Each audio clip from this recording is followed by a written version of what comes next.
Alain, propos d'un Normand.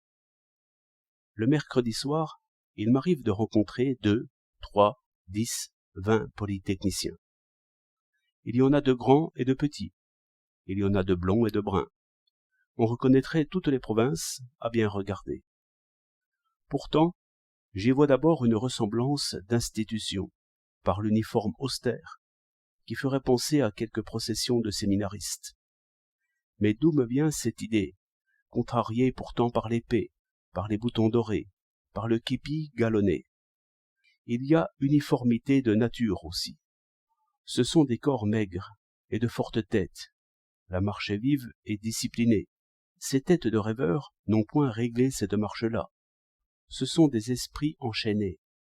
Un bagne d'esprit, est-ce trop dire? Mais quel genre de chaîne? Communément, ce sont des ventres que l'on voit dans les rues. Ce sont de forts désirs qui traînent des têtes trop petites. Ou bien des poitrines bombées, vrais soufflets à colère.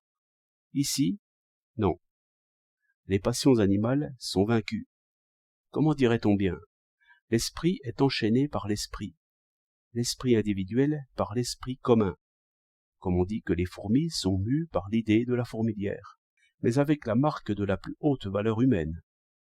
2 ou 3 d'entre eux, l'autre soir, portaient des violons. Plaisirs abstraits, plaisirs pythagoriques. Trop de vérité peut-être pour commencer. Toutes les vérités dès le jeune âge.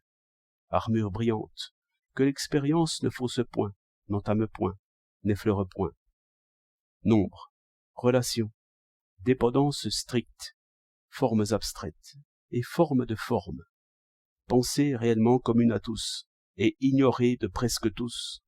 Facile et difficile, sans bourre ni souillure, sans erreur, sans retouche, sans déception du dehors, mais pourtant avec des perspectives, des paysages et des brumes lointaines.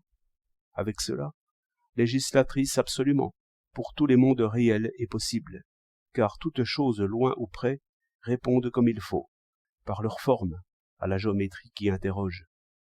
Thalès, qui entrevit ces choses, en resta 2 jours immobile.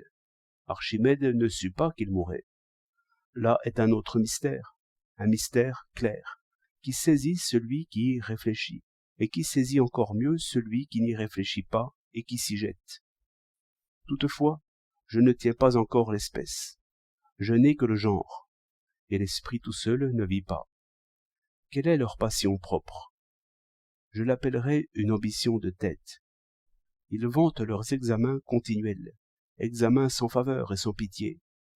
Peut-être cette jeunesse est-elle la seule qui ne puisse rien par flatterie et bonne grâce, car leurs juges ne les connaissent point. Au lieu que, dans les autres Sorbonnes, l'opinion et l'amitié adoucissent les jugements, ici c'est une égalité farouche, un jacobinisme, en X et en Y. C'est pourquoi leur camaraderie célèbre a figure de vertu, et le succès y est Dieu, sans simonie, ce qui fait que l'ambition y est comme le plus haut devoir, et par là les passions retrouvent leur compte. Mais qui peut comprendre ces choses sans y être entré? Et qui peut les comprendre lorsqu'il y est entré? C'est une autre espèce, c'est comme un insecte de fabrique humaine. Où trouver une pince pour le tenir, une loupe pour l'observer, un poste d'observation pour le dominer? Il faudrait être dans quelque étoile.